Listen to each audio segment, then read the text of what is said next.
Welcome back to the Midnight Explorer. If you're new here, hello, friend. Pull up a blanket. Pour yourself something warm. You found a quiet corner of the internet, and you're welcome to stay as long as you like. Tonight, we're going somewhere very close to home. Closer, in fact, than most places we've ever explored. Tonight, we're going inside the quiet, ancient, endlessly wise story of your own body. Because here's something I want you to hold on to before we begin: your body has been on an extraordinary journey. One that started long before you were born. One that spans millions of years of survival, adaptation, love, and rest. And tonight, we're going to explore it, not with fear, not with urgency, but with wonder. With calm. With gratitude. So take a breath. A slow one. Let your shoulders fall. This is your story. And it's a beautiful one. Let's begin with something so simple, so ever-present, that most of us have forgotten to marvel at it. The breath. Right now, as you listen to these words, your body is doing something extraordinary. Air, a mixture of nitrogen, oxygen, a little argon, a whisper of carbon dioxide, is flowing into your lungs. Your diaphragm, a curved dome of muscle sitting just beneath your ribs, is contracting and pulling downward like a gentle tide going out. And your lungs. Those two soft, spongy, pinkish-gray trees of tissue, are expanding, filling, drinking in life. And then, they release. You've done this roughly 20,000 times today. You'll do it again tonight while you sleep, not once needing to remind yourself. Isn't that remarkable? But here's what I want to tell you tonight: the story of breathing goes back much further than you.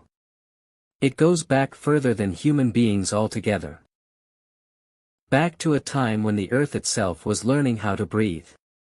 About 2.4 billion years ago, long before fish, long before trees, long before anything we'd recognize, tiny organisms called cyanobacteria began doing something no living thing had done before.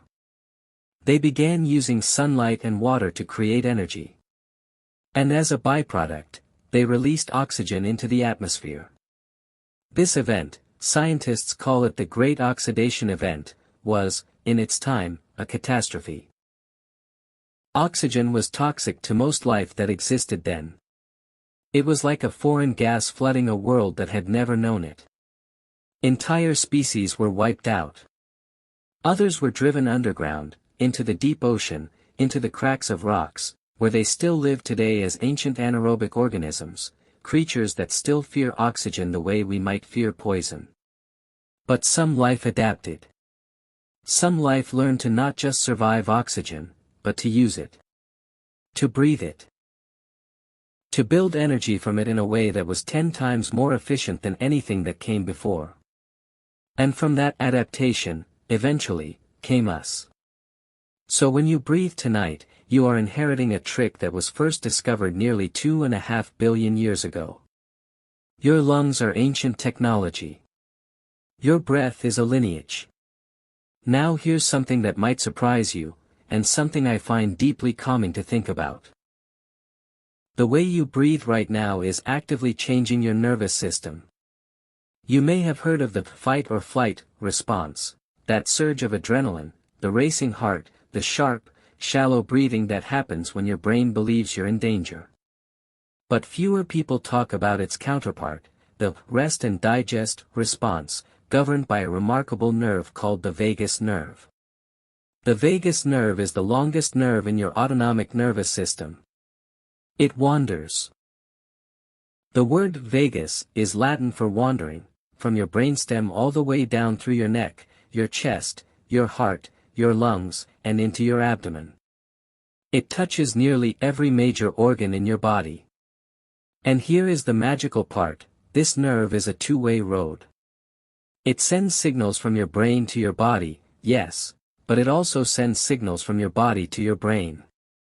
In fact, about 80% of the information traveling on the vagus nerve is going upward, from your organs to your mind. This means that when you slow your breathing, when you take a long, deep, deliberate breath and exhale slowly, you are quite literally sending a message to your brain.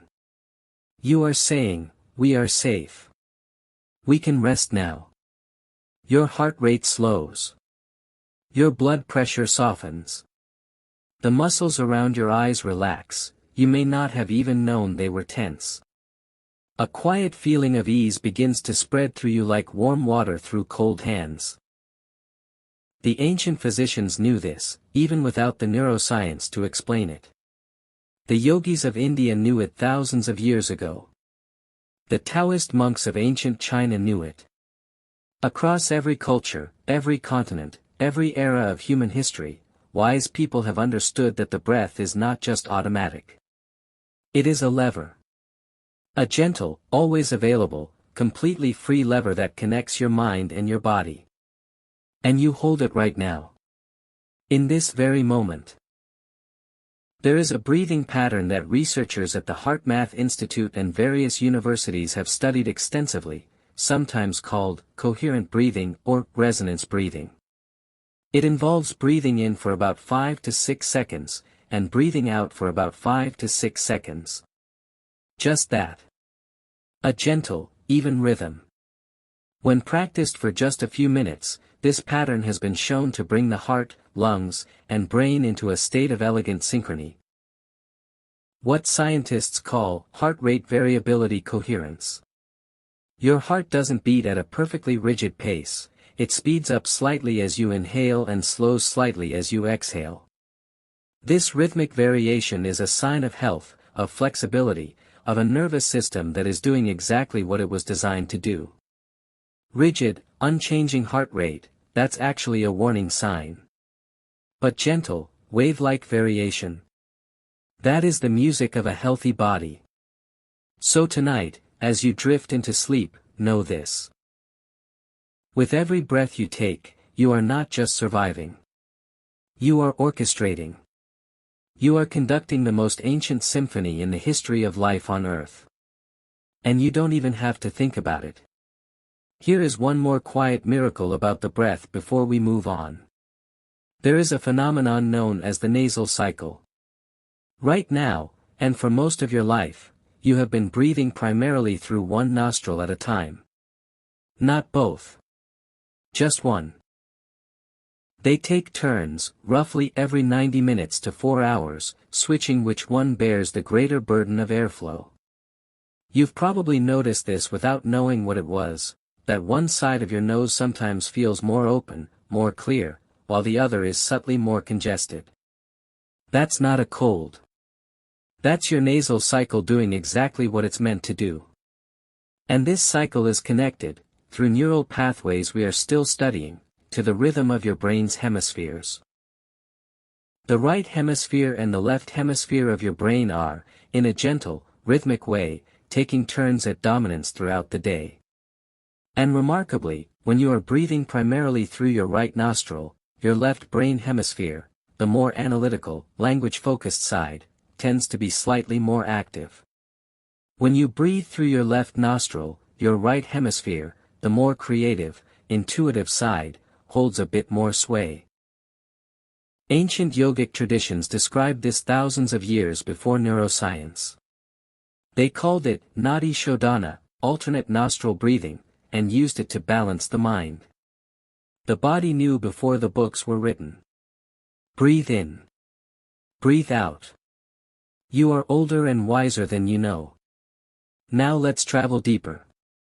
Down from the lungs, to the left and center of your chest, to one of the most poetic and most misunderstood organs in the human body. The heart. Your heart began beating when you were roughly 3 weeks old in the womb. Before your brain was formed. Before your eyes, before your hands, before any recognizable shape of a person existed, your heart was already beating. Think about that for a moment. You did not decide to start your heart. It simply began. A cluster of specialized cells, cells that carry their own electrical impulse, that do not need instruction from anywhere else, began firing. Began contracting. began the rhythm that will continue, without interruption, for the entirety of your life. In an average human lifetime, the heart beats roughly 3 billion times. Not 3 million. 3 billion. Without a single vacation. Without a break of even a few seconds. And yet, and here is the thing that always quietly astonishes me, the heart does rest. It rests between every single beat. That pause between beats, that brief moment of relaxation called diastole, is the heart refilling, recovering, preparing for the next contraction. In a lifetime of 3 billion beats, the heart will have rested approximately 1.5 billion times. It has simply learned to rest while still working. To find recovery in the middle of effort. To breathe, in its own way, between actions. Maybe there is something human in that after all. The history of our understanding of the heart is its own long, winding story, full of mystery, wrong turns, and sudden breakthroughs. For most of human history, the heart was considered the seat of the soul. Not the brain. The heart. The ancient Egyptians believed the heart was the center of intelligence, emotion, and morality. When they mummified their dead, they carefully preserved the heart, but they removed the brain through the nose and discarded it, considering it unimportant. During the weighing of the soul ceremony, one of the most beautiful and elaborate rituals in the ancient world, the heart of the deceased was weighed against a feather, the feather of Ma'at, the goddess of truth and justice. A heart light as a feather meant a life well lived. A heart heavy with wrongdoing would be devoured by Ammit, the chimeric beast who waited by the scales. The heart as the measure of a life. The heart as the house of conscience. It is a beautiful idea. In ancient Greece, Aristotle, one of the greatest minds of the ancient world, also believed the heart was the seat of intelligence and sensation. He thought the brain was simply a cooling organ, designed to keep the heat of the heart from becoming too intense. He was wrong, of course. But he wasn't entirely wrong about the heart's significance. Because here is something that modern science has confirmed in recent decades: the heart has its own nervous system. A network of roughly 40,000 sensory neurons embedded within the heart itself, neurons that can learn, remember, and process information independently of the brain. This is sometimes called the little brain in the heart. And it is real. The heart does not simply respond to the brain's commands.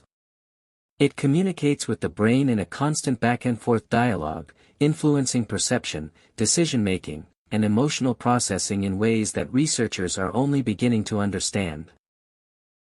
Some researchers at the HeartMath Institute have proposed that the electromagnetic field generated by the heart, which extends several feet beyond the body in every direction, may even influence the nervous systems of people nearby.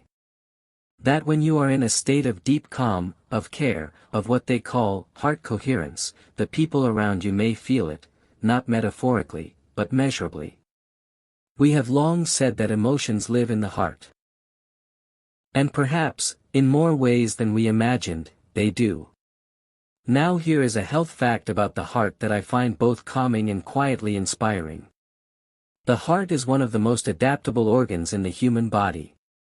When you exercise regularly, even modestly, even gently, the heart responds.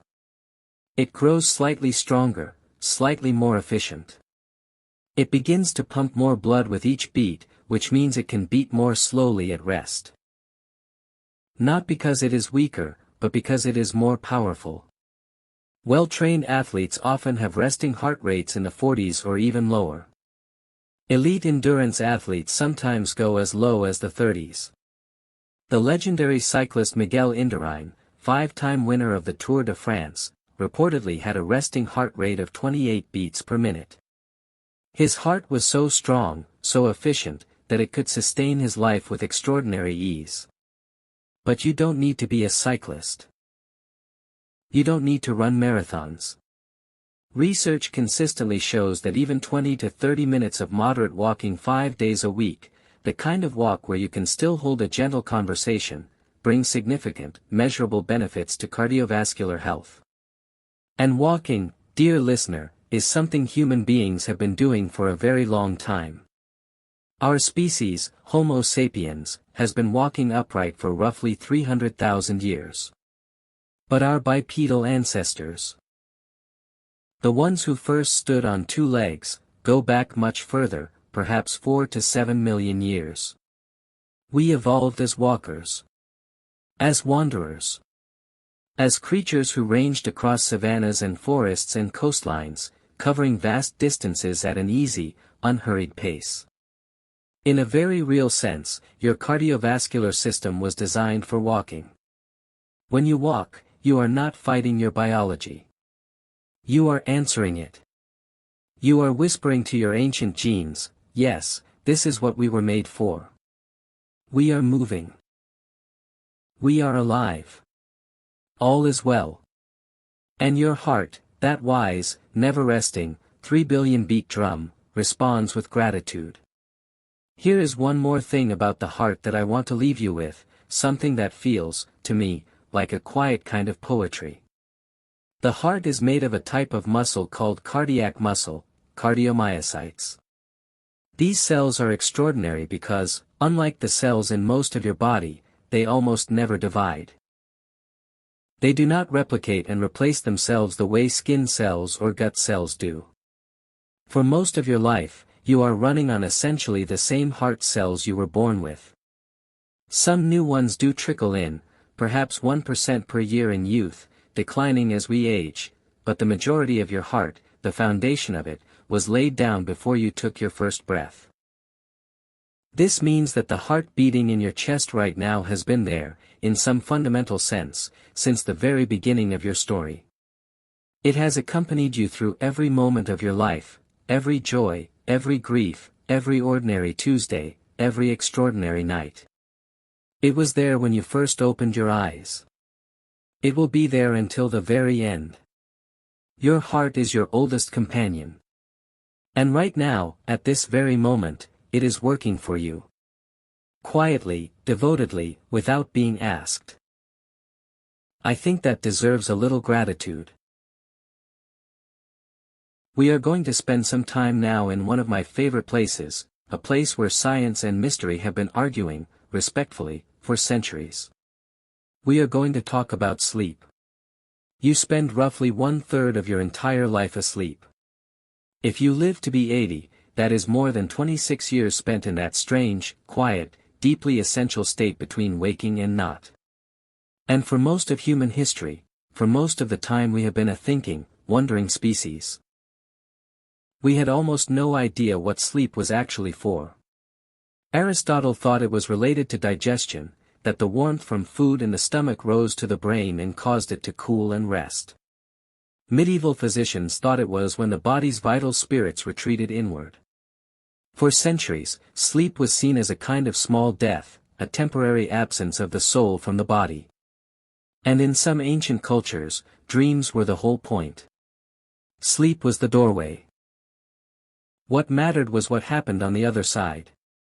The ancient Egyptians built temples called Serapeum, places where the sick could come and sleep, hoping that the god Serapis would send them healing dreams. The ancient Greeks had similar temples dedicated to Asclepius, the god of medicine. Priests would help the ill to sleep in the sacred precincts, and in the morning, they would interpret whatever dreams had come as divine prescriptions.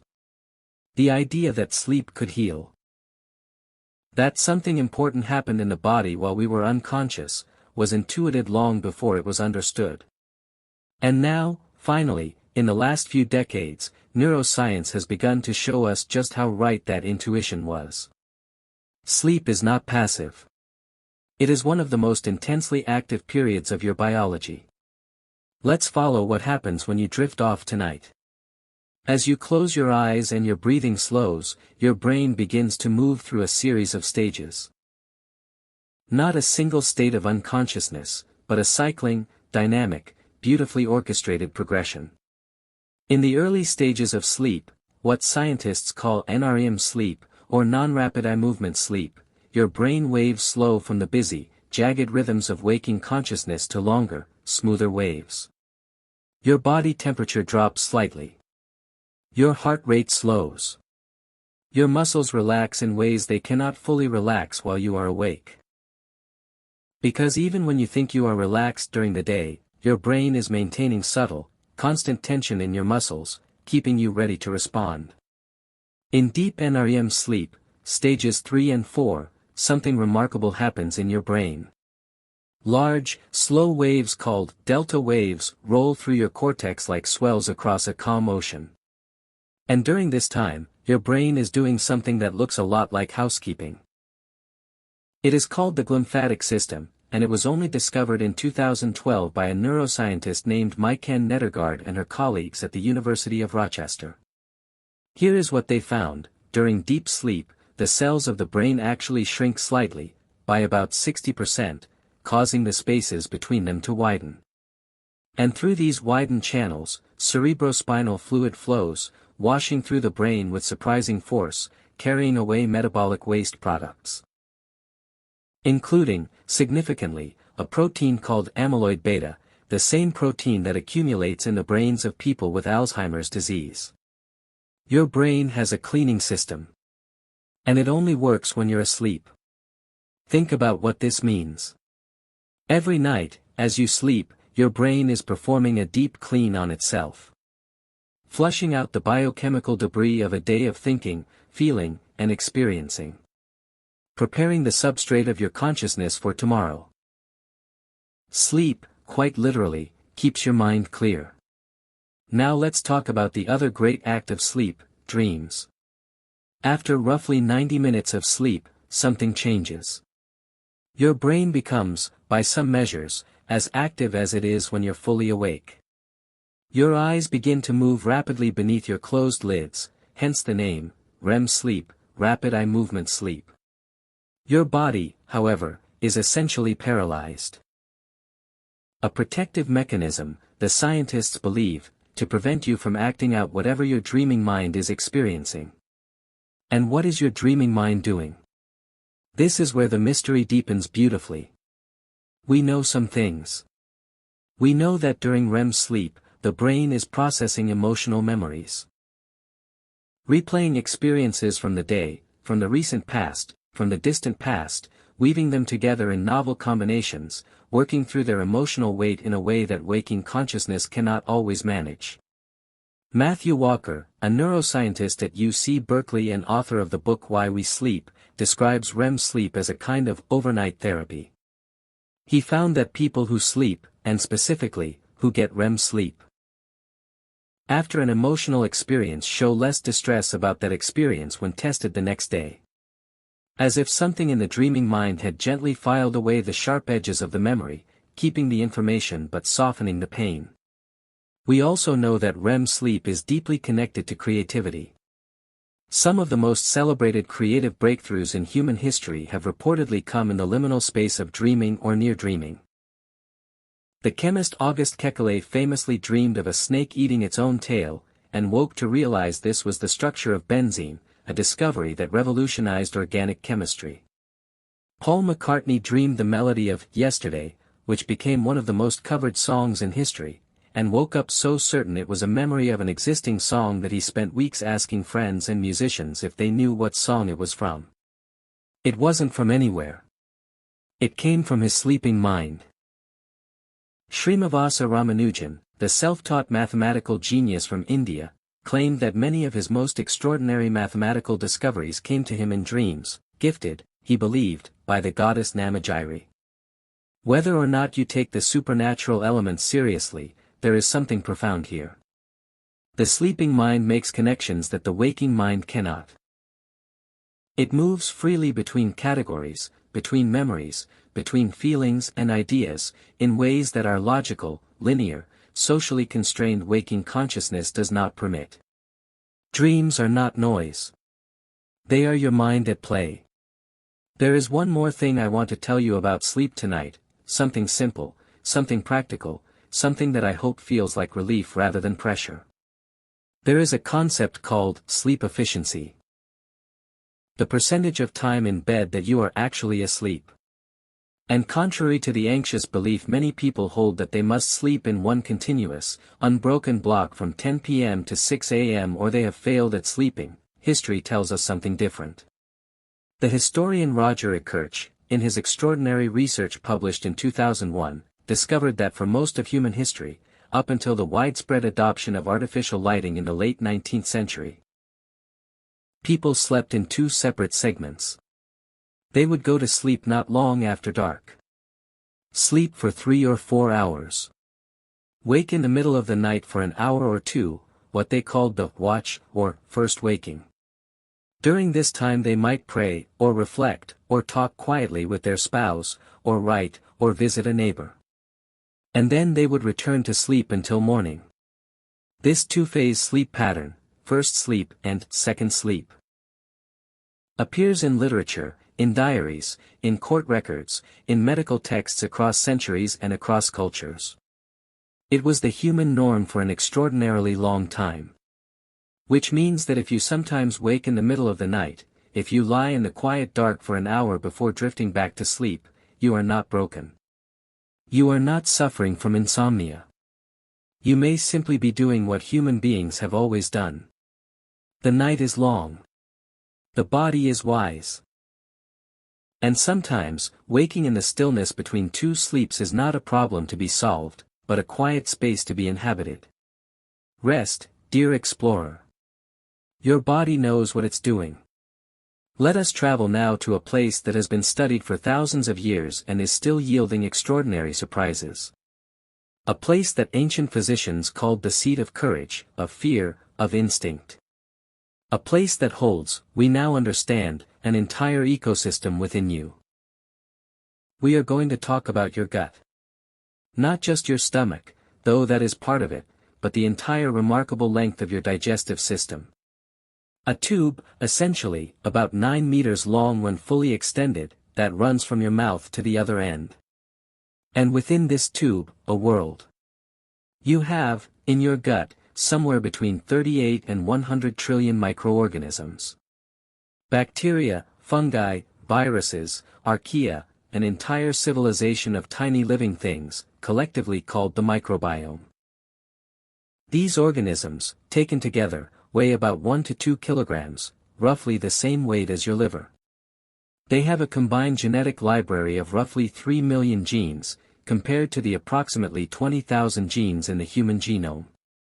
In other words, the microbial genes in your body outnumber the human ones by more than 150 to 1. Are you, in some strange and beautiful sense, more microbe than human? The question is not entirely frivolous. These microbes are not hitchhikers. They are not unwanted guests. They are, by every measure we have, partners, collaborators in the project of your health who have co-evolved with human beings over millions of years. They help digest foods your own cells cannot process, certain fibers, plant compounds, polyphenol. They produce vitamins, including vitamin K and several B vitamins. They train and regulate your immune system, teaching it to distinguish between threats and harmless substances. They produce hundreds of chemical compounds that your brain uses to function. That last point bears exploring. You may have heard that approximately 90 to 95% of the body's serotonin, one of the primary neurotransmitters associated with feelings of calm, well-being, and contentment, is produced not in the brain, but in the gut. Let that sit for a moment. When you feel that deep, quiet, settled feeling of contentment, the kind that comes after a good meal, or a gentle walk, or a warm evening, much of the neurochemical substrate of that feeling originated in your gut. Produced, in part, by the bacteria living there. The gut and the brain are in constant, bidirectional communication through what scientists call the gut-brain axis, a complex network involving the vagus nerve, the enteric nervous system, that same little brain in the gut, containing about 500 million neurons. Hormones, and immune signals.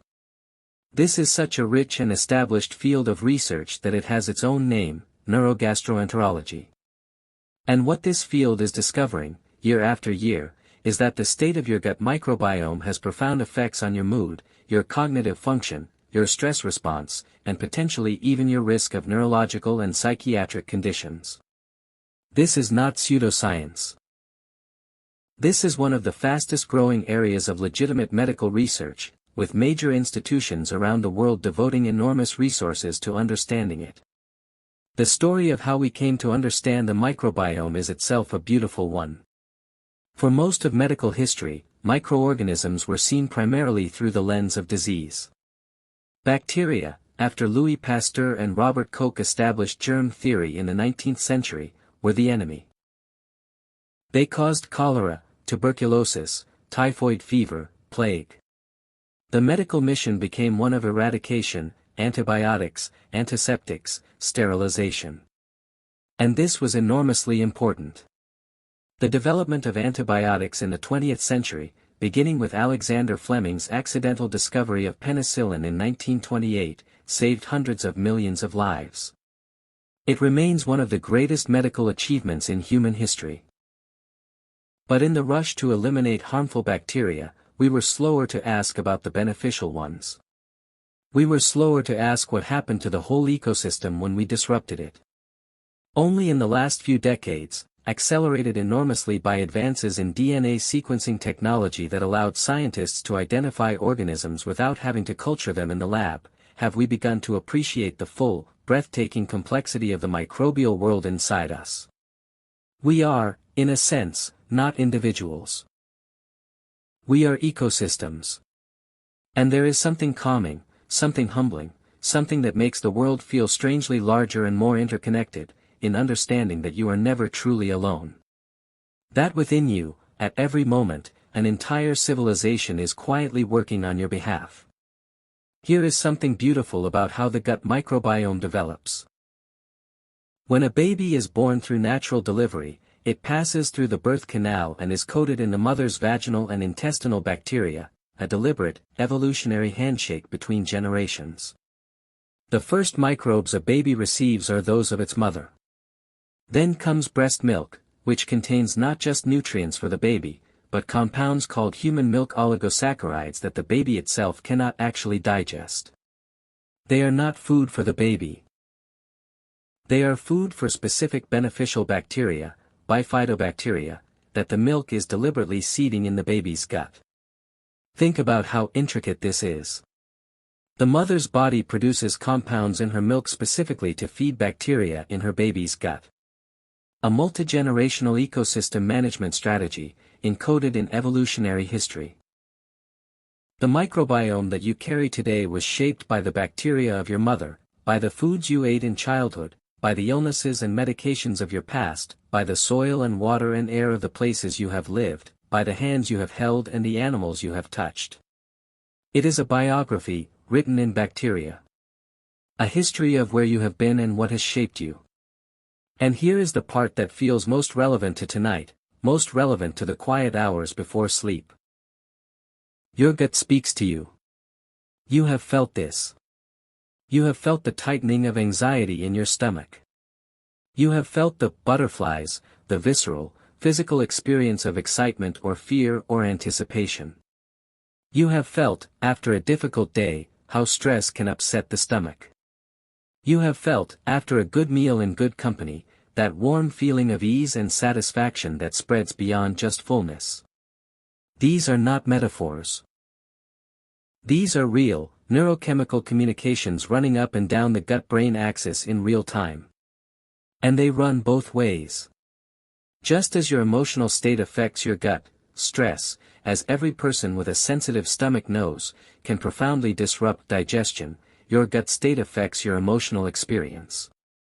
Emerging research suggests that improving the health of the gut microbiome through diverse, plant-rich foods, through fermented foods, through reduced stress, through good sleep, may have measurable effects on mood, anxiety, and resilience. You take care of your gut. Your gut takes care of your mind. The wisdom of the body runs in every direction. Let us move now to the outside of you. To the boundary. To your skin. Your skin is the largest organ in your body. Stretched flat, the skin of an average adult covers approximately 1.5 to 2 square meters, about 20 square feet. It weighs between 3 and 4 kilograms, more than your brain. It contains roughly 300 million skin cells, nearly 2 million sweat glands, hundreds of thousands of hair follicles, and miles upon miles of tiny blood vessels and nerve fibers. And it is doing, right now as you listen, an extraordinary number of things simultaneously.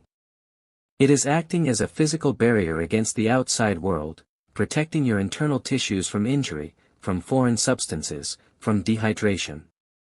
It is regulating your body temperature, dilating blood vessels when you are too warm to radiate heat outward, constricting them when you are cold to conserve warmth at the core.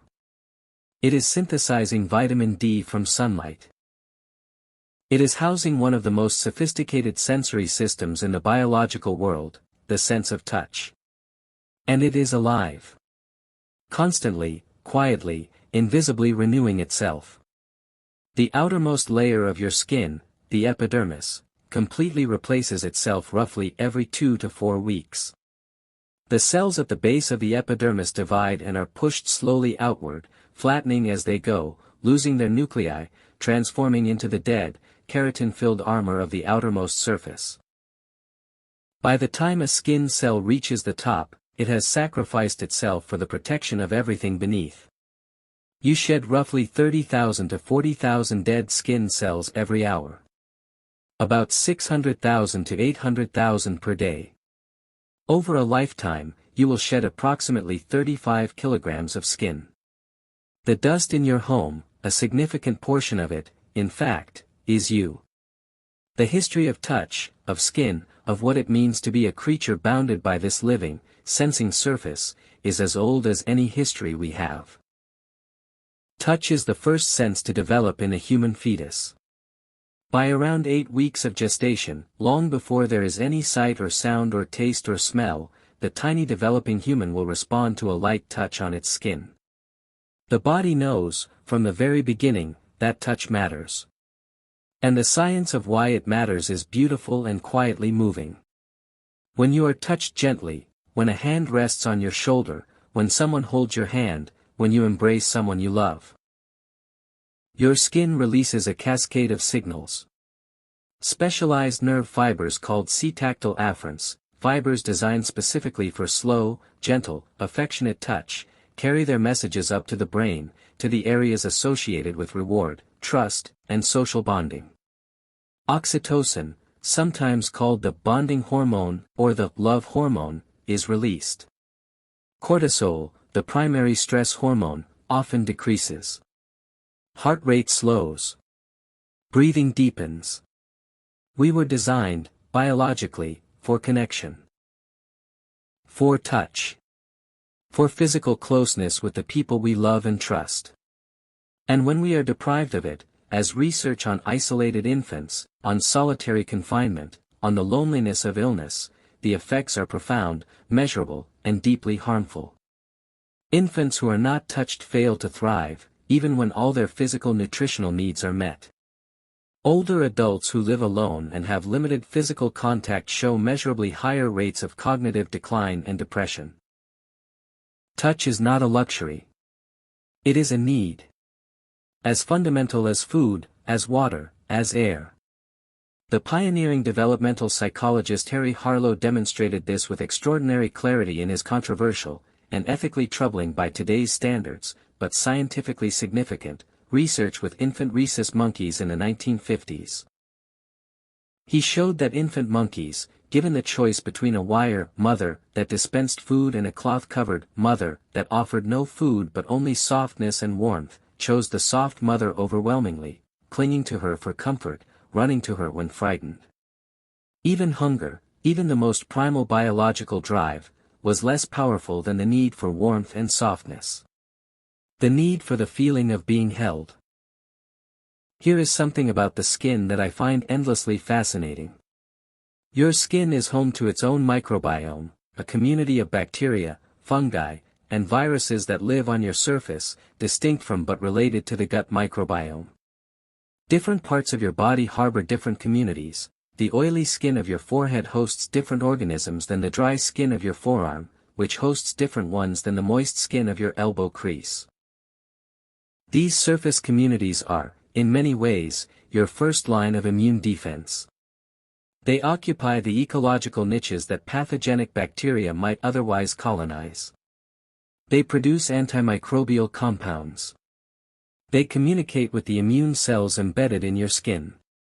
And remarkably, we are beginning to understand that excessive cleanliness, the aggressive use of antibacterial soaps, the avoidance of exposure to environmental microbes, may actually be harmful to this surface ecosystem, and through it, to the immune system it supports. The hygiene hypothesis, first proposed in 1989 and substantially refined since then, suggests that the dramatic rise in allergies, asthma, and autoimmune conditions in industrialized countries over the last century may be partly related to the reduction in microbial exposure that comes with modern sanitation and urban living. This does not mean that sanitation is bad. Sanitation has saved hundreds of millions of lives. But it suggests that the relationship between the human body and the microbial world is not simply adversarial. We evolved in close contact with a rich diversity of microbes. Our immune systems were shaped by that contact. And removing that contact entirely may leave parts of our immune system without the training and calibration they need. Dirt, in the right quantities and contexts, may be a kind of medicine. The embrace of the messy, teeming, microbially rich natural world may be part of what it means to be healthy. Your skin is not a wall. It is a conversation. I want to end this section with something gentle and simple about the skin, something that requires nothing of you except to receive it. Right now, in this moment, your skin is registering information about your environment. The temperature of the air. The texture of whatever surface you are resting on. The weight of a blanket, perhaps. The slight movement of breath across your face. Every one of these sensations is being processed, in real time, by your nervous system.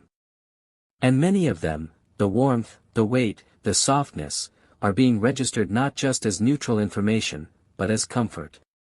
Your brain is reading them as signals of safety, of care, of rest. This is why a heavy blanket feels calming to so many people. The deep pressure stimulates those same C-tactile fibers, mimics the feeling of being held. This is why a warm bath relaxes you. The warmth received by your skin is interpreted, neurochemically, as a form of social warmth, of closeness. Your body is always reading the room. Always assessing, am I safe? Am I cared for? Can I rest? And right now, listening to these quiet words in whatever warm, soft, dark space you have found for yourself tonight. Your body's answer, I hope, is yes. Somewhere inside you right now, a battle is happening that you will never see, never feel, and almost certainly never think about. And it is being won, as it is almost always won, on your behalf. Your immune system.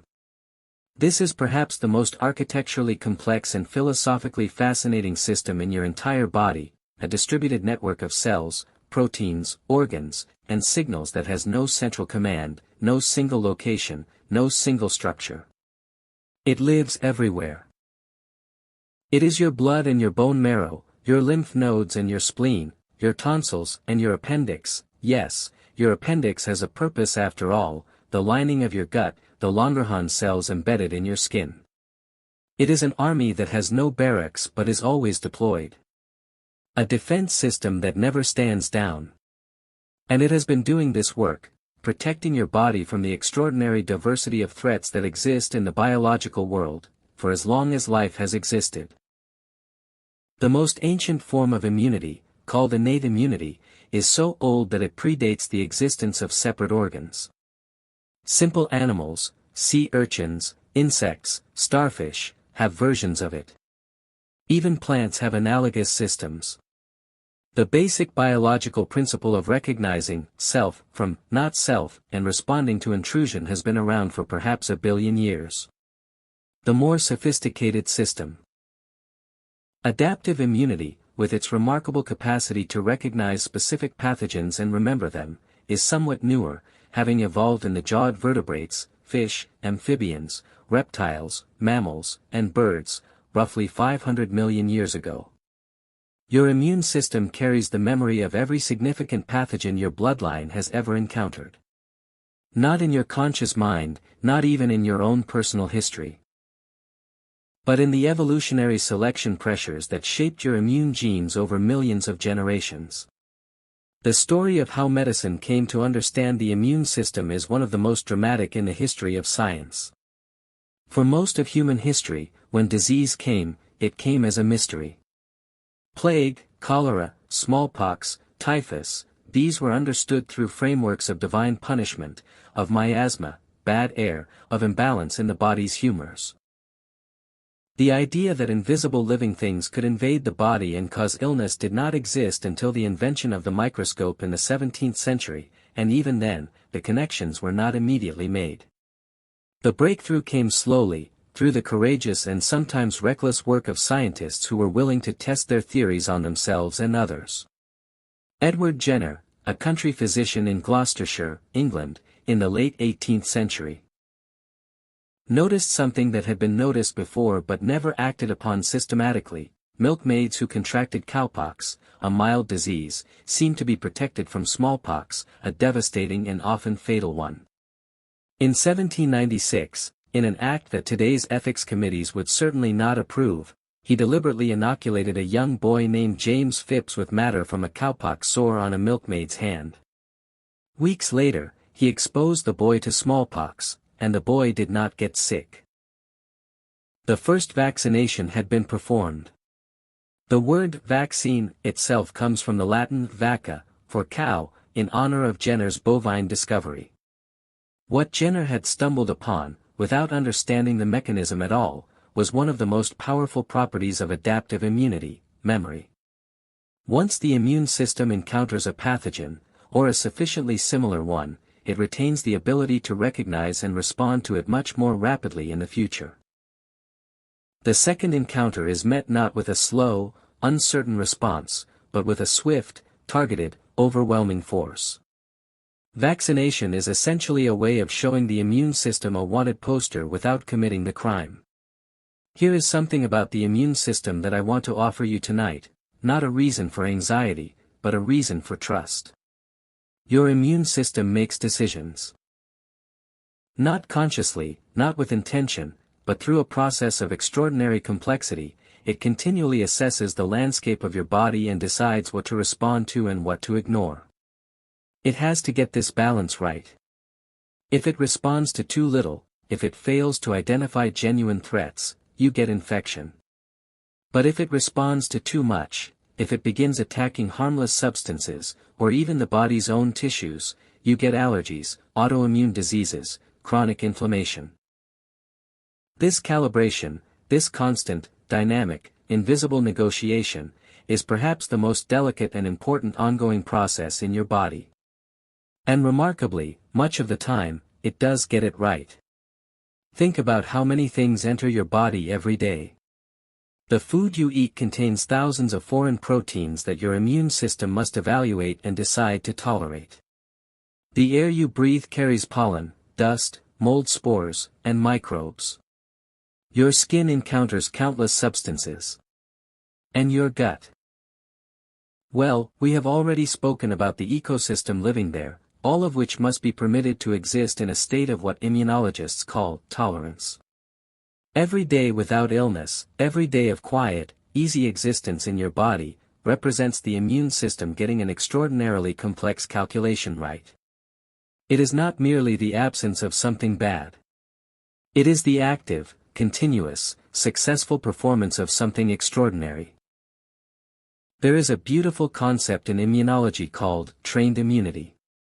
It describes the phenomenon whereby the innate immune system, the older, nonspecific arm of your immune defenses, can be trained by previous exposures to respond more effectively in the future. This was, for a long time, thought to be impossible. The received wisdom was that only adaptive immunity had memory, the B cells and T cells with their specific receptors. Innate immunity was thought to be fixed, universal, generic. But research over the past decade has shown this is not the case. Monocytes, macrophages, natural killer cells, the foot soldiers of innate immunity, can be epigenetically reprogrammed by previous encounters with pathogens or vaccines. Their genes don't change, but how those genes are expressed, how accessible they are to transcription, can be altered, leaving the cell in a state of heightened readiness that persists for months. Your body is always learning.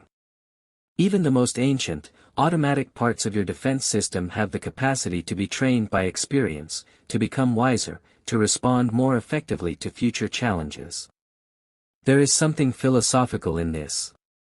Something that extends beyond biology.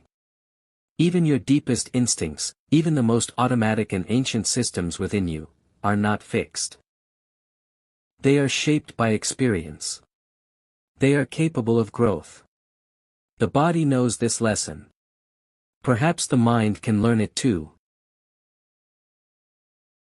We have traveled through the breath, the heart, the dreams, the gut, the skin, and the immune system.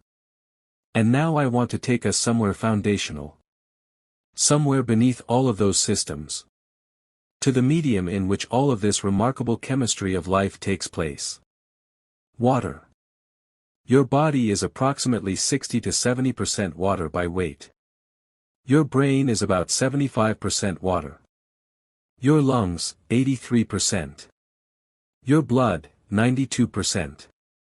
Your bones, which feel so solid and fixed, are 31% water. Every chemical reaction that sustains your life, every heartbeat, every thought, every immune response, every breath, happens in an aqueous environment. Water is not the background. Water is the stage. Water is, in a very real sense, what you are made of. And the story of water and life is the story of life itself. Life on Earth is thought to have begun in water, possibly in deep-sea hydrothermal vents, or in warm shallow tidal pools, roughly 3.5 to 4 billion years ago. The first self-replicating molecules, the first protocells, the first organisms that could be called alive in any meaningful sense, all of them emerged from and lived within water. For roughly 3 billion years, all life on Earth was aquatic. The move onto land was a relatively recent event in the grand timescale of biology, and it required the evolution of mechanisms to carry water with us. Our cells are bathed in fluid. Our blood is essentially a specialized ocean. Our kidneys are, in a sense, machines for maintaining the salt and water balance of that internal sea at precisely the levels that evolution requires. We are not separate from the water of the world. We are a portion of it that has learned to walk. The ancient world understood the healing power of water long before it understood why. The Greeks built elaborate bathing complexes, thermae and balneae, that were centers of social and medical life. The Romans expanded on this tradition with extraordinary infrastructure, aqueducts bringing fresh water to cities, vast public baths that served therapeutic, social, and religious purposes simultaneously. In Japan, the tradition of onsen, hot spring bathing, goes back at least to the Nara period, around the 8th century, and the therapeutic claims made for these mineral-rich waters are now finding some support in modern research. The warmth of the water, the minerals, the reduction of stress hormones, these are measurable phenomena. In 18th and 19th century Europe, taking the waters, visiting spa towns where mineral springs were thought to have curative properties, was a serious medical prescription, not merely a leisure activity. Bath, in England. Baden-Baden, in Germany. Spa, in Belgium, which gave its name to the concept. Karlovy Vary, in what is now the Czech Republic. There was, in all of this, more wisdom than we might casually give credit for. The water itself may or may not have contained the specific minerals claimed. But the act of resting, of stepping out of daily life, of immersing the body in warm water, of slowing down, of breathing differently, these things have real, measurable effects on health. Here is something specific and calming about water that I want to offer you tonight. When you drink water, adequate, regular hydration through the day, a remarkable number of processes in your body function better. Your kidneys, those two bean-shaped organs nestled against your back, filter your entire blood supply approximately 40 times per day. They are extraordinarily efficient, but they require water to do their work, to flush waste products out through urine, to maintain the correct concentration of dissolved minerals in your blood. Your brain, so heavily water-dependent, shows measurable decreases in cognitive function, concentration, and mood with even mild dehydration, a loss of just 1 to 2% of body water. Studies have found that mild dehydration can impair short-term memory, attention, and motor coordination in ways comparable to a blood alcohol level of 0.08%. You can feel dull and scattered not because anything complex is wrong, but simply because you haven't had enough water. And the solution is so simple. So quiet. So available. Your joints, the spaces between your bones, are cushioned by synovial fluid, which is largely water. When you are well hydrated, your joints move more fluidly, with less friction and less discomfort. When you are dehydrated, that cushioning thins. Your skin, which we have already celebrated at length, needs water to maintain its plumpness, its resilience, its barrier function. Dehydration shows, over time, in the face.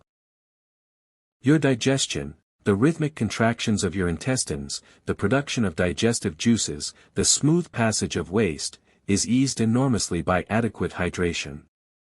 Water is not a supplement. It is not an intervention. It is the fundamental condition for everything else. There is one more thing I want to say about water tonight, and it is something that lives at the intersection of science and something harder to name. There is research showing that being near bodies of water, rivers, lakes, the ocean, has measurable effects on psychological well-being. The marine biologist Wallace J. Nichols, in his book Blue Mind, synthesizes decades of research showing that water environments produce consistent and specific emotional responses, reduced anxiety, reduced rumination, increased calm, increased feelings of awe and connection. Some researchers believe this response is evolutionary. That our ancestors who lived near water had reliable access to food and fresh water, and so a sense of safety and abundance became associated with the sound and sight of water over deep time. When you hear rain on a window, when you sit beside a stream, when you watch the ocean, you are not merely appreciating scenery. You are activating something ancient in your nervous system. A recognition, encoded over millions of years, that this place is good. That here, you can rest. And even the sound of water, the white noise of rain, the murmur of a stream, induces states of relaxation in the brain that facilitate sleep, creativity, and restoration. Even as you listen to these words, if there is the soft sound of rain or water in the background of this recording, your body may already know what to do with it. There is a medicine so powerful, so well studied, so consistently effective across such an extraordinary range of conditions, that if it were a pharmaceutical drug, it would be the most prescribed substance in the history of medicine. And it is free. It has no side effects, only side benefits. It has been available to every human being who has ever lived. And we are, in the modern world, taking it less than any humans in history. Movement. The human body was designed, shaped by millions of years of natural selection, to move. Not to sit. Not to be still for 8, 10, 12 hours at a stretch in a chair. To walk, to carry, to squat, to climb, to sprint occasionally, to swim, to dance, to dig, to reach. Our ancestors, for the vast majority of the time our species has existed, were hunter-gatherers. Studies of the few remaining hunter-gatherer societies in the world today, as well as the archaeological and anthropological record, give us a rough picture. They walked an average of 9 to 15 kilometers per day. They varied between sitting, squatting, and standing in ways that continuously engaged different muscle groups. They lifted and carried. They moved through complex terrain. They did not have heart disease rates like ours. They did not have type 2 diabetes at our rates. They did not have the chronic pain patterns of sedentary modernity. Their joints wore differently than ours. Their hearts were measurably stronger. Their bones were denser. The science of what movement does to the body is so extensive that it is difficult to know where to start. So let me choose the angle that feels most relevant tonight, the one that is gentlest, most hopeful, and most likely to feel calming rather than challenging. Because I want to talk about what even small amounts of movement do to the brain. When you move, even when you walk at a gentle pace, your muscles contract and release, and in doing so, they produce a cascade of chemical signals. One of the most recently discovered and most exciting is a protein called BDNF, brain-derived neurotrophic factor. BDNF has been called miracle grow for the brain by some researchers, though that is perhaps an oversimplification. What it does, more precisely, is promote the growth, differentiation, and survival of neurons, the nerve cells of the brain. It enhances the processes of neuroplasticity, the brain's ability to form new connections, strengthen existing ones, and prune away unused ones.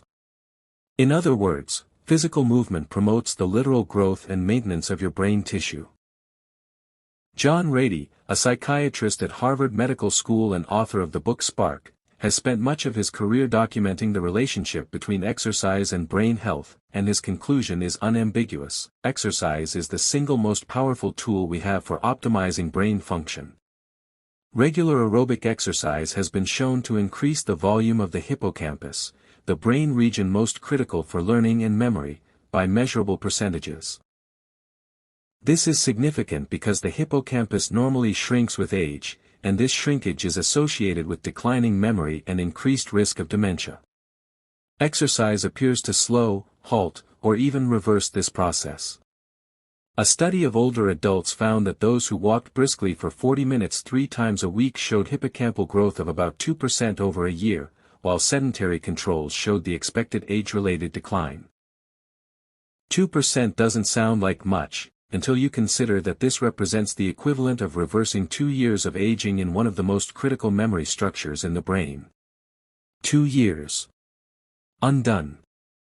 By walking. Now here is something I particularly love about the history of movement as medicine. The ancient Greek physician Hippocrates, writing roughly 2,400 years ago, in the era of absolute medical prehistory by modern standards, wrote, "Walking is man's best medicine." He did not know about BDNF. He did not know about hippocampal volume. He did not know about cardiovascular health in any modern sense. But he noticed. He observed. He saw that people who moved lived better, felt better, aged better. The ancient Greeks built their thinking culture around movement. Aristotle famously taught while walking. His followers were called peripatetics, from the Greek peripatein, to walk about. The gymnasium was not merely a place of physical training but of intellectual and philosophical development. The word gymnasium comes from the Greek gymnasian, to exercise naked, and the gymnasium was simultaneously a place to train the body and to train the mind. They understood, intuitively, that the two were not separate. That the thinking person and the moving person were not in conflict, but were the same person operating at full capacity. We have, somewhere in the last 2 centuries, lost this integration.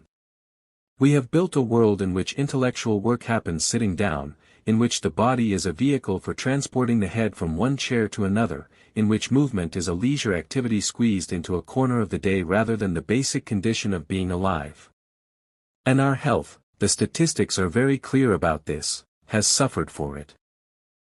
But here is what I want to leave you with, because I do not want this section to feel like a scolding. It is not a scolding. It is an invitation. Movement does not have to be hard. It does not have to be scheduled and structured and optimized. It does not require a gym or equipment or a specific amount of time.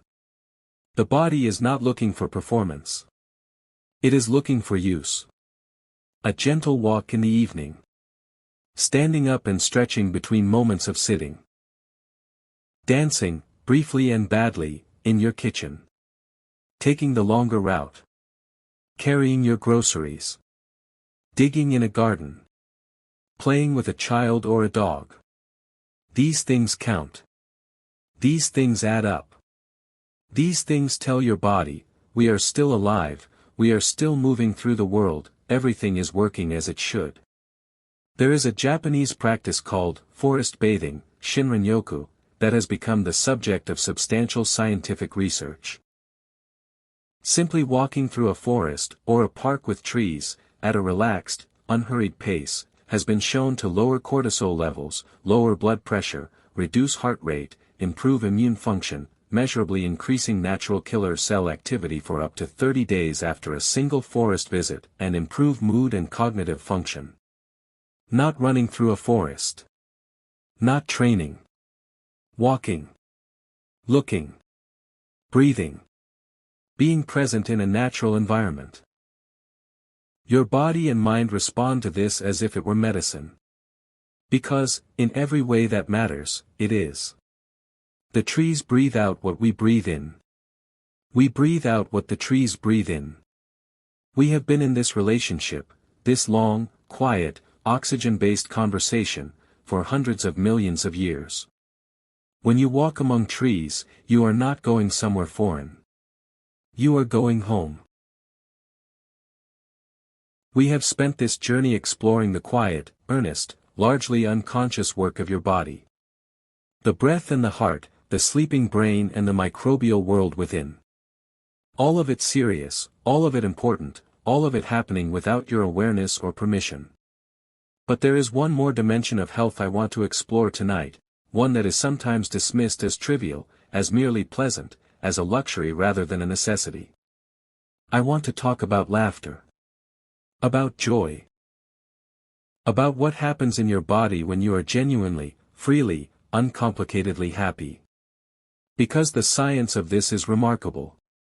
When you laugh, truly laugh, the kind that shakes your shoulders and makes your eyes water, that arises unbidden and takes you by surprise, your body undergoes a cascade of physiological changes that read, on paper, like a list of health interventions. Cortisol, the stress hormone, drops. Adrenaline, the anxiety activator, drops. Endorphins. The body's natural pain-relieving and pleasure-producing chemicals, the same ones responsible for the runner's high, flood your system. Dopamine rises. Serotonin rises. Oxytocin rises. Your diaphragm contracts in rapid, rhythmic bursts, essentially giving your internal organs a massage.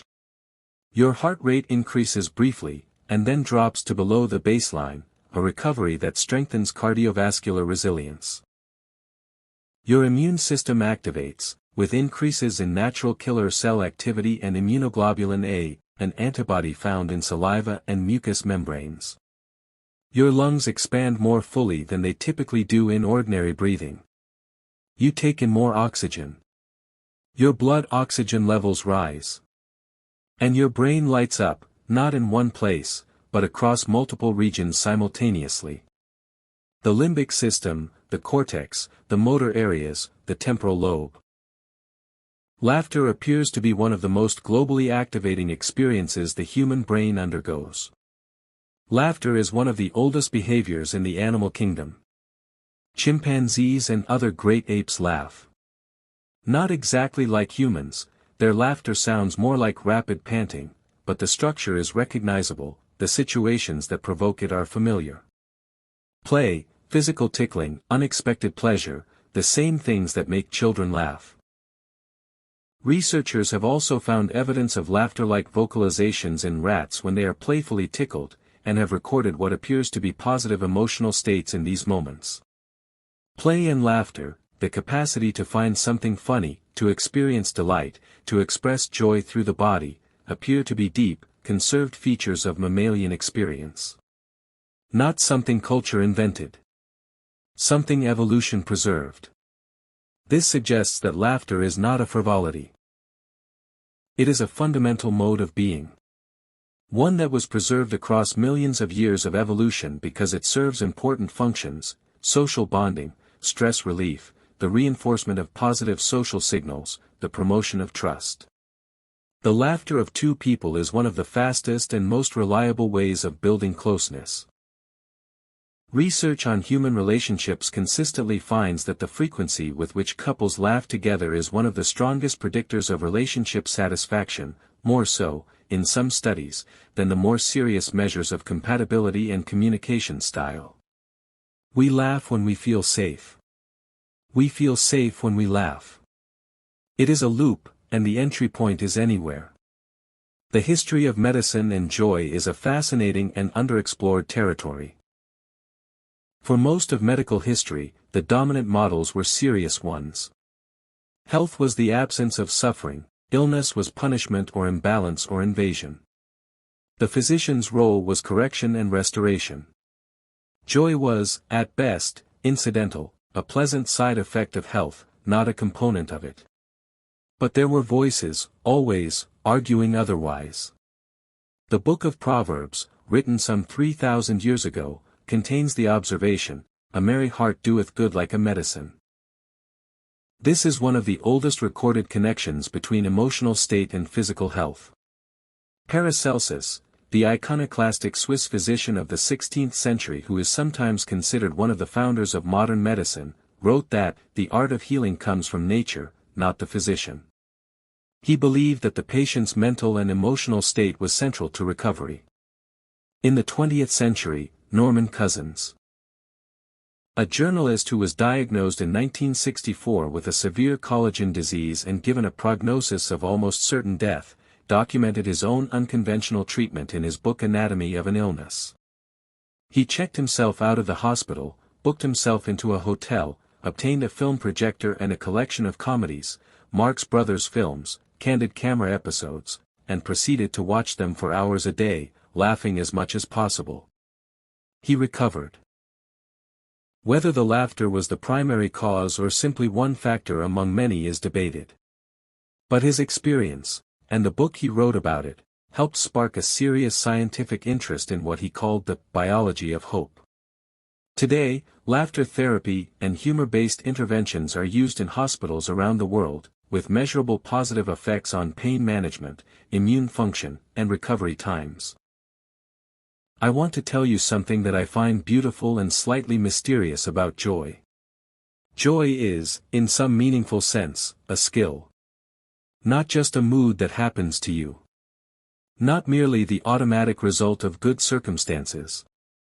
Research in positive psychology, a relatively new field that has emerged from the work of Martin Seligman and his colleagues at the University of Pennsylvania, suggests that roughly 50% of the variance in individual happiness can be explained by genetic factors.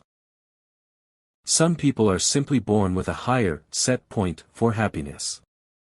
Roughly 10% is explained by life circumstances, income, housing, health, relationship status. And the remaining 40% is in the domain of intentional activity, what we choose to think about, how we relate to our experiences, what we practice attending to. 40%. That is an enormous amount of agency. The practices that consistently show up in research on sustainable happiness and well-being are not complicated ones. They include, expressing gratitude, which redirects attention toward what is good and present. Acts of kindness to others, which activate the same reward circuits as receiving kindness. Spending time in nature. Investing in relationships. Moving the body.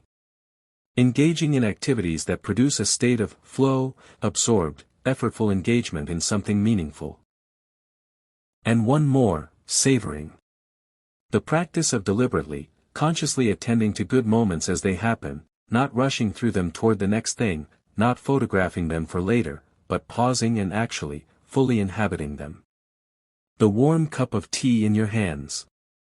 The particular quality of evening light through a window. The sound of a familiar voice. The feeling of a good book, or a good song, or the moment before sleep when the day finally releases you. These moments are medicine. You are surrounded by medicine. All you have to do is notice. We have come a long way tonight. Through the ancient breath and the loyal heart, through the dreaming brain and the microbial world within, through the sensing skin and the defending immune system, through the living water and the moving body and the healing laughter. And now I want to take us somewhere that ties it all together. Somewhere that feels, when you step into it, like everything your body has been waiting for. Outside. The natural world.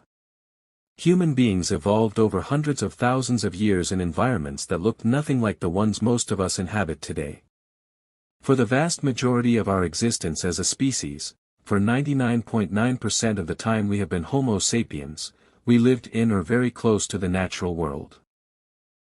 We slept under open sky, or in simple shelters that were permeable to wind and sound and the smells of earth and rain. We woke to sunrise and slept to dark. We moved through landscapes of grass and forest and water. Our sensory world was shaped by the shapes and patterns and rhythms of nature. And then, in the span of a historical eye blink, in the last 200 years, less, most of us moved indoors. Into cities. Into buildings of glass and concrete and artificial light. Into a sensory environment that our biology has never encountered before.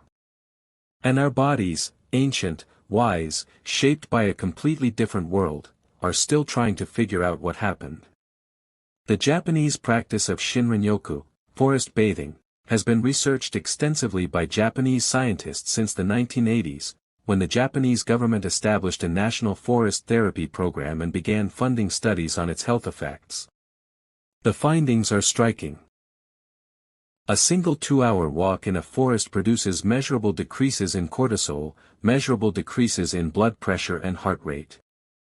NK cell activity, natural killer cells, a key component of immune defense, particularly against cancerous cells and viral infection, increases after forest bathing and has been measured to remain elevated for up to 30 days following a multi-day forest visit. Researcher Ching Li of the Nippon Medical School in Tokyo found that the exposure to phytoncides, aromatic organic compounds released by trees, particularly conifers, appears to be responsible for some of these immune effects. These chemicals, which trees produce to protect themselves from bacteria, fungi, and insects, appear to stimulate our own immune defenses when inhaled. The trees are not merely providing oxygen and beauty. They are sharing their chemistry with us. Their ancient plant-based defenses are, in some measurable way, becoming part of our human-animal defense. We are more connected to the natural world than we knew. The psychologists Rachel and Stephen Kaplan of the University of Michigan developed a theory they called attention restoration theory, which provides one of the most elegant explanations for why nature feels so restorative. Their idea, developed through decades of research, is this: there are two kinds of attention. Directed attention. The focused, effortful kind we use for tasks, screens, reading, conversation, decision-making, is a limited resource. It gets depleted. When it is depleted, we feel mentally fatigued, irritable, distracted, unable to concentrate. Involuntary attention, the soft, effortless attention that is captured by clouds, or flowing water, or the movement of leaves in wind, or birdsong, does not deplete in the same way. It is not work. It is a state of gentle, alert receptivity that our nervous systems were evolved to operate in for much of the time. Being in nature shifts us from directed to involuntary attention. It gives the depleted attentional system time to rest and recover. And after this recovery, we return to directed tasks with measurably greater capacity, better concentration, better creative problem solving, better mood. Spending time in nature is not a distraction from the serious business of life. It is what makes the serious business of life possible. There is something that happens in nature that happens almost nowhere else. A specific quality of experience that scientists call awe. Awe is the emotion provoked by something vast, something that exceeds our normal frameworks of understanding, something that makes us feel both small and connected. A mountain range seen at sunrise. The night sky far from city lights. The roar and spray of a waterfall. The first sight of an ocean horizon. Dr. Keltner, a psychologist at UC Berkeley and one of the foremost researchers on awe, has found that this emotion has consistent, measurable effects on the body and mind. It reduces the body's inflammatory response, reduces self-focused thinking, increases a sense of connection to others and to something larger than oneself, and reliably produces what Keltner calls the small self, a quieting of the ego, a loosening of the grip of personal concerns. People who experience or regularly report higher levels of well-being, deeper relationships, more generous behavior toward others, and greater resilience in the face of hardship. The ancients sought awe at temples and mountaintops and seashores. In the presence of stars and storms and the sea. They called it religious experience, spiritual awakening, the touch of the sacred. The science gives it different words. But the experience, I suspect, is not so different.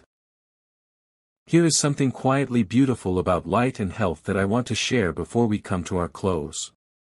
Your body runs on a clock. Not metaphorically, literally. Every cell in your body contains a molecular timepiece called a circadian clock, synchronized to the cycle of the Earth's rotation around its axis, roughly 24 hours. This circadian rhythm governs an enormous range of physiological processes. The timing of cortisol release, which peaks in the morning to prepare you for the day, the timing of melatonin production, which rises in the evening to prepare you for sleep, the timing of immune function, of digestion, of cellular repair, of body temperature fluctuation. And the primary signal that sets this clock every day, the main input that tells your body what time it is light. Specifically, the intensity and spectrum of natural daylight. The specialized cells in your eyes that detect this light, intrinsically photosensitive retinal ganglion cells, containing a pigment called melanopsin, are most sensitive to the blue-enriched light of the daytime sky, particularly in the morning. When morning light hits these cells, the signal travels not to the visual cortex, you don't see with them in the conventional sense, but to a tiny region of the brain called the suprachiasmatic nucleus. The master pacemaker of your circadian system. This morning light sets your clock. It tells every cell in your body, it is morning. Begin the processes of the day. And correspondingly, as the light dims and shifts toward the warmer, orange tones of evening, as the sun lowers, your body begins the long, gradual preparation for sleep. When you spend time outdoors, in natural light, at natural times. When you greet the morning with your face to the sky, when you watch the sun lower in the evening, you are giving your body one of the most fundamental gifts it can receive. You are telling it, we are in the world. We know what time it is. Everything is in its proper place. And your body, grateful as it always is for clarity, begins to do what it has always done, move through the day with quiet purpose, and then, as evening falls, release itself gently into rest. We are almost at the end of our journey tonight. And I want to end with something that feels, perhaps, counterintuitive for a story about health. I want to talk about doing nothing. Rest. True rest. Not sleep, we have already spoken of sleep. But the waking kind of rest. The deliberate, unproductive, unapologetically idle kind. Staring at clouds. Sitting quietly with a cup of tea, not reading, not listening, just sitting. Daydreaming. Wandering without destination. Watching a candle flame or a fire. Lying in a field looking at the sky. This kind of rest, which the modern world has pathologized as laziness, as inefficiency, as wasted time, is, by the evidence of neuroscience, one of the most important things you can do for your mind. There is a network in your brain called the default mode network, the DMN. It was discovered, almost accidentally, in the late 1990s when neuroscientists began to notice that certain brain regions became more active, not less, when people were asked to rest and let their minds wander.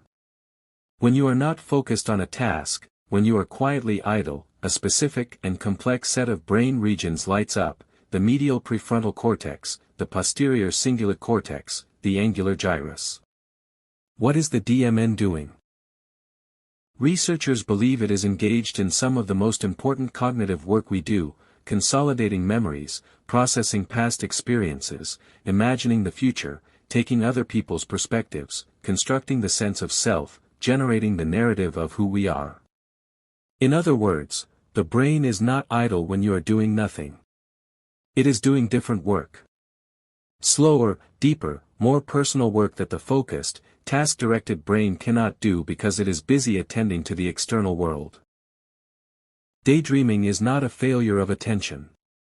It is an alternative mode of attention, one devoted to the inner rather than the outer, the personal rather than the immediate, the long view rather than the present moment. The poet John Keats, writing in the early 19th century, had a concept he called negative capability, the capacity to remain in uncertainty, in mystery, in not knowing, without an irritable reaching after fact and reason. He was writing about art and poetry.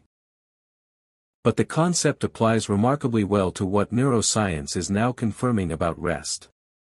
The capacity to be with the unresolved, to let the mind move without direction, to not always be optimizing or solving or achieving, this capacity is not intellectual weakness.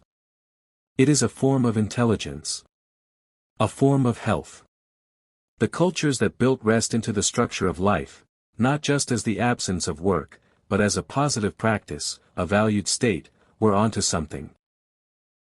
The Sabbath, observed across Jewish tradition and many Christian traditions, is a mandated weekly rest, a day not of doing less, but of doing nothing productive at all. This is not a reward for the week's work. It is a recognized, non-negotiable human need. The Creator of the world, in the story, rested on the seventh day, not because the work was exhausting, but because rest itself was the final, completing act. The siesta, in Mediterranean and many Latin American cultures, is not laziness. It is physiologically intelligent, aligned with the natural dip in alertness and body temperature that occurs in the early afternoon, a rhythm that appears to be a natural feature of human biology and not merely a cultural habit. The Japanese concept of negative space, emptiness, the pause between notes and music, is considered not an absence of something meaningful but a presence in its own right. The silence between words that gives words their weight. And in many contemplative traditions, Buddhist, Taoist, Christian mystical, Sufi, the cultivation of stillness, of quiet, of non-doing, is considered among the highest and most demanding spiritual practices available to a human being. Not easy. Not idle. But essential. Here is what I want to offer you, as we near the end of this long, gentle journey. The body knows how to rest. It has always known. Given the right conditions, darkness, warmth, quiet, safety, the absence of threat, it will move naturally toward restoration.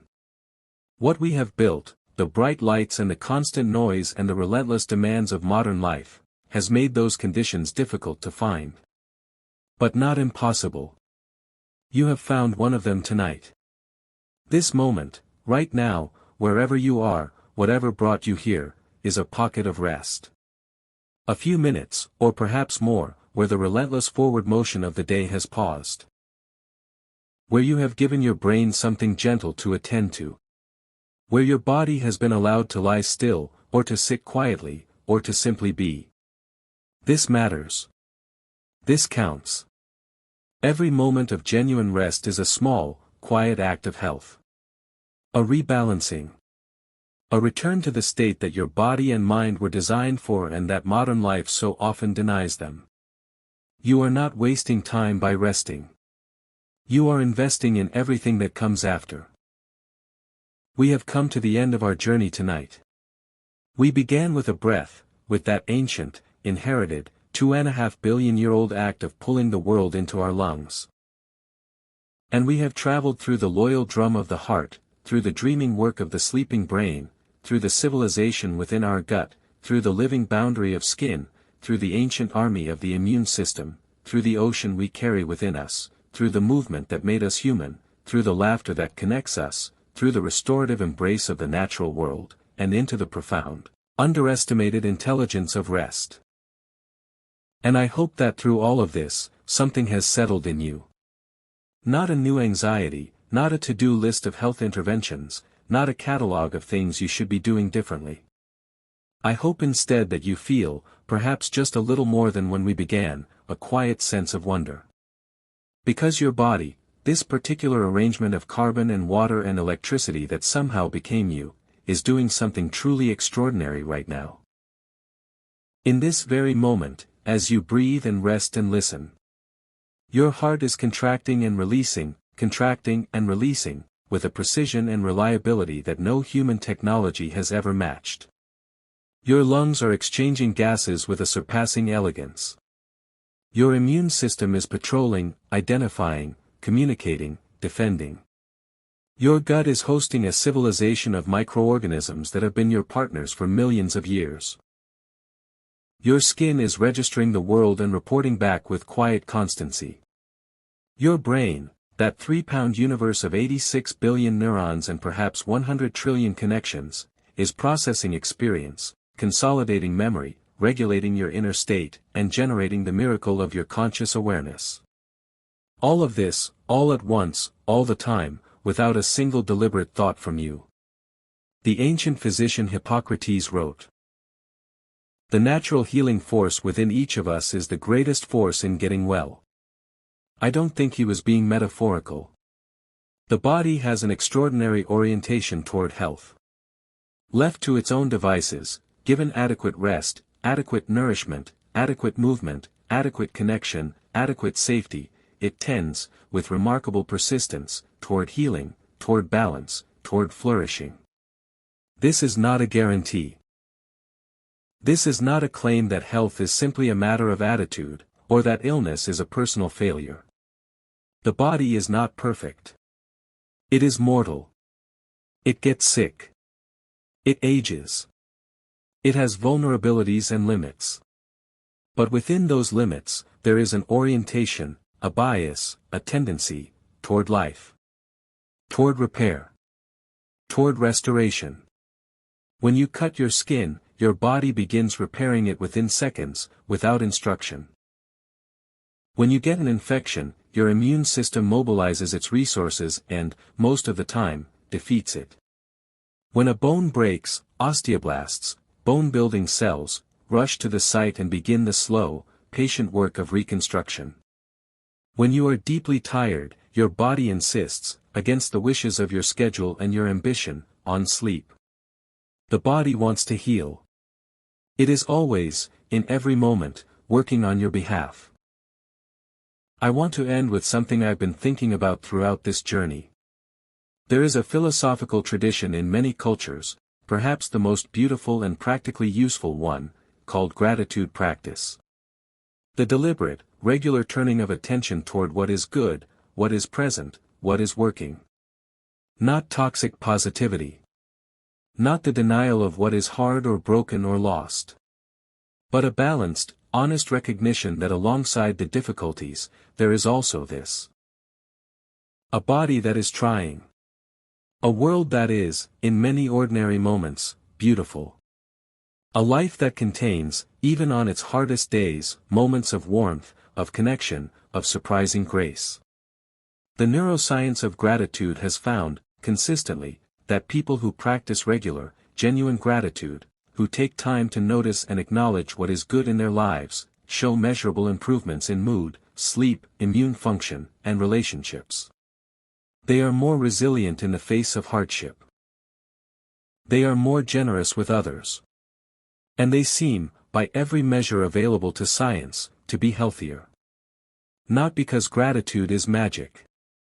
But because gratitude redirects attention, and where attention goes, neural activation follows.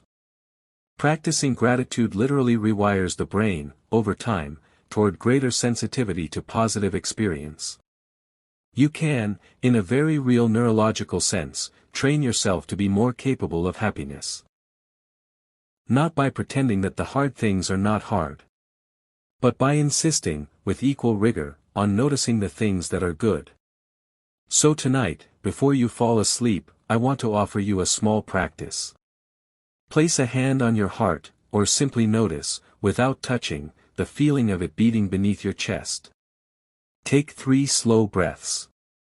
And in the quiet that follows, say to your body, not out loud, just in the private language of thought, something like, "Thank you.